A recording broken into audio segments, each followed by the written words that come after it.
नमस्कार एवं उत्तर प्रदेश देख रहे हैं आप सभी और आपके साथ हूं मैं जयति मिश्रा।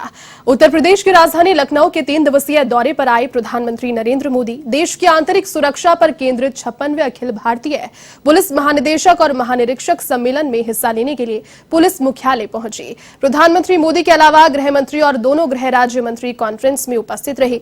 यूपी में पहली बार आयोजित हो रहे इस सम्मेलन में नक्सलवाद, आतंकवाद और माफिया तत्वों पर प्रभावी अंकुश लगाने के उपायों पर चर्चा की गई। प्रधानमंत्री नरेंद्र मोदी ने उत्तर प्रदेश पुलिस मुख्यालय में केंद्रीय गृह मंत्री अमित शाह व राष्ट्रीय सुरक्षा सलाहकार अजीत डोभाल की उपस्थिति में आंतरिक सुरक्षा के खतरों से लेकर आतंकवाद पर अंकुश लगाने के मुद्दों पर विचार विमर्श भी किए। डीजीपी सम्मेलन में प्रधानमंत्री के सामने कई प्रस्तुतिकरण दिए गए, जिसमें राज्यों में आधुनिक पुलिसिंग के लिए उठाए गए कदमों की भी जानकारी दी गई।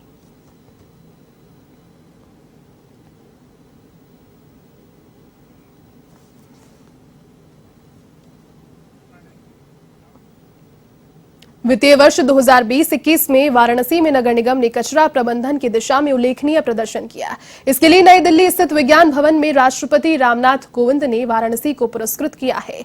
वाराणसी को गंगा नदी क्षेत्र में बसे शहरों में सबसे स्वच्छ नगर घोषित किया गया है। ऐसे में पुरस्कार लेने के लिए मंच पर यूपी सरकार के नगर विकास मंत्री आशुतोष टंडन, वाराणसी की मेयर मृदुला जायसवाल, अपर मुख्य सचिव नगर विकास रजनीश दुबे, वाराणसी नगर आयुक्त प्रणय सिंह उपस्थित रहे। आपको बता दें कि नगर में घर घर कूड़ा उड़ान की कवायद कचरा मुक्त शहर के लिए बड़ी उपलब्धि है। निजी कंपनी एजी अनवारो ये कार्य कर रही है। इसके अलावा निजी कंपनी विशाल गंगा के घाटों पर सफाई व कचरा उठान कर रही है।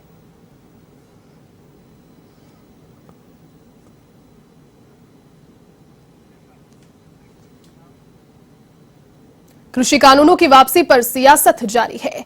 कांग्रेस महासचिव प्रियंका गांधी ने एक तरफ केंद्र सरकार के फैसले का स्वागत किया, तो वहीं दूसरी ओर प्रधानमंत्री नरेंद्र मोदी को चिट्ठी लिखकर लखीमपुर खीरी कांड में पीड़ितों को न्याय दिलवाने की मांग की। प्रियंका गांधी ने कहा कि प्रधानमंत्री नरेंद्र मोदी लखनऊ में है और मैंने उन्हें पत्र लिखकर लखीमपुर खीरी मामले में पीड़ितों को न्याय दिलाने की मांग की है। प्रियंका ने प्रधानमंत्री नरेंद्र मोदी और मुख्यमंत्री योगी आदित्यनाथ पर भी निशाना साधा। प्रियंका गांधी ने कहा कि लखीमपुर खीरी कांड के आरोपी के पिता के साथ पीएम और योगी मंच साझा कर रहे हैं। लखीमपुर खीरी कांड के पीड़िता को न्याय कब मिलेगा?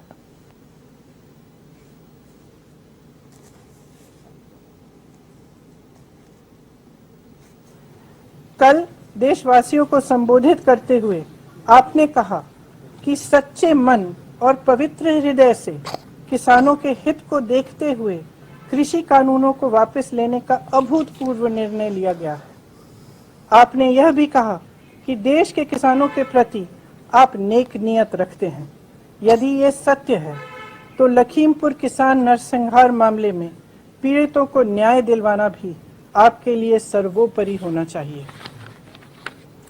लेकिन केंद्र गृह राज्य मंत्री श्री अजय मिश्रा टेनी अभी भी आपके मंत्रिमंडल में अपने पद पर बने रहे हैं। यदि आप इस कॉन्फ्रेंस में आरोपी के पिता के साथ मंच साझा करते हैं तो पीड़ित परिवारों को स्पष्ट संदेश जाएगा कि आप अभी भी कातिलों का संरक्षण करने वालों के साथ खड़े हैं। केंद्रीय जांच ब्यूरो ने महंत नरेंद्र गिरी मौत के शनिवार को आरोपी आनंद गिरी और अन्य के खिलाफ चार्जशीट दाखिल कर दी। महंत नरेंद्र गिरी 20 सितंबर को प्रयागराज में अपने आश्रम में मृत पाए गए थे। महंत नरेंद्र गिरी की मौत के मामले में जांच में जुटी सीबीआई की टीम ने आनंद गिरी का वॉइस सैंपल लिया है। जेल में पहुंचकर सीबीआई की टीम ने विशेषज्ञों की सहायता से उसकी आवाज की रिकॉर्डिंग की, जिसे अब जांच के लिए फोरेंसिक लैब भेजा जाएगा। 2 अन्य आरोपियों आध्या प्रसाद तिवारी और संदीप तिवारी का वॉइस सैंपल भी जल्द ही लिया जाएगा।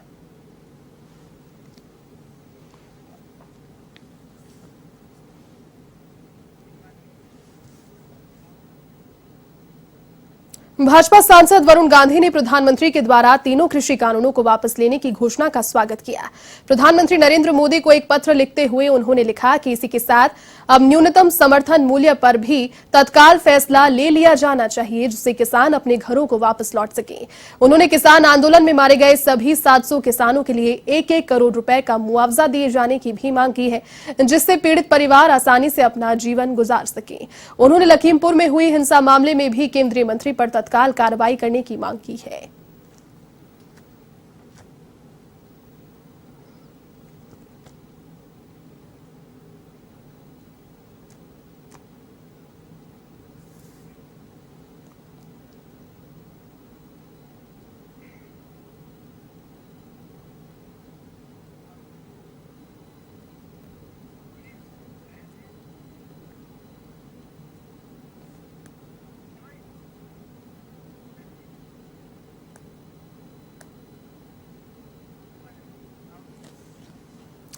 प्रधानमंत्री के कार्यक्रम को लेकर पुलिस प्रशासन का पुख्ता बंदोबस्त धरा रह गया। जब समाजवादी पार्टी के जिलाध्यक्ष प्राण सिंह और पुष्पेंद्र यादव के नेतृत्व में कार्यकर्ताओं ने अर्जुन बांध पहुंचकर अर्जुन सहायक परियोजना का फीता काट दिया। आनंद फानन में पुलिसकर्मियों ने सपाइयों बैनर छीन लिया तथा उनको हिरासत में भी ले लिया।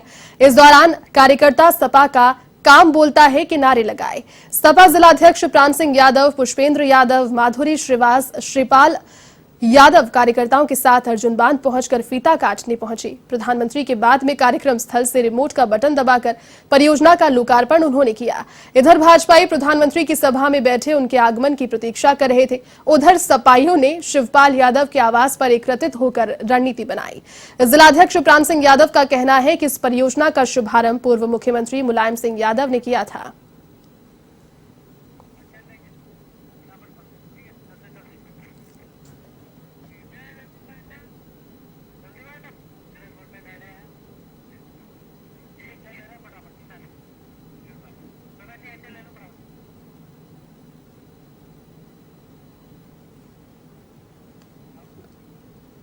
चलिए इस बुलेटिन में फिलहाल के लिए बस इतना ही और जाते जाते एक बार फिर से नजर डालेंगे इस वक्त की यूपी से जुड़ी अहम खबरों पर।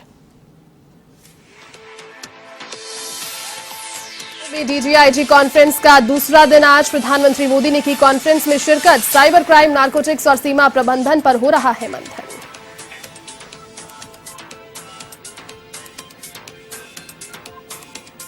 कचरा मुक्त वाराणसी को मिला राष्ट्रपति पुरस्कार। गंगा किनारे बसे सबसे स्वच्छ नगर का मिला गौरव। नगर विकास मंत्री आशुतोष टंडन ने लिया पुरस्कार। महापौर मृदुला रही उपस्थित।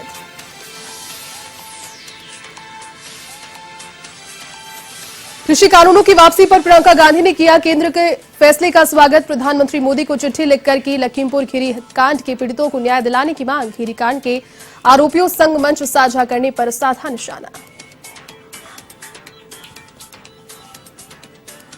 प्रधानमंत्री मोदी को करना था अर्जुन सहायक परियोजना का शुभारंभ। सुरक्षा इंतजाम को दत्ता बताकर पीएम से पूर्व सपा नेताओं ने कर दिया परियोजना का लोकार्पण। पुलिस ने लिया सपा कार्यकर्ताओं को हिरासत में।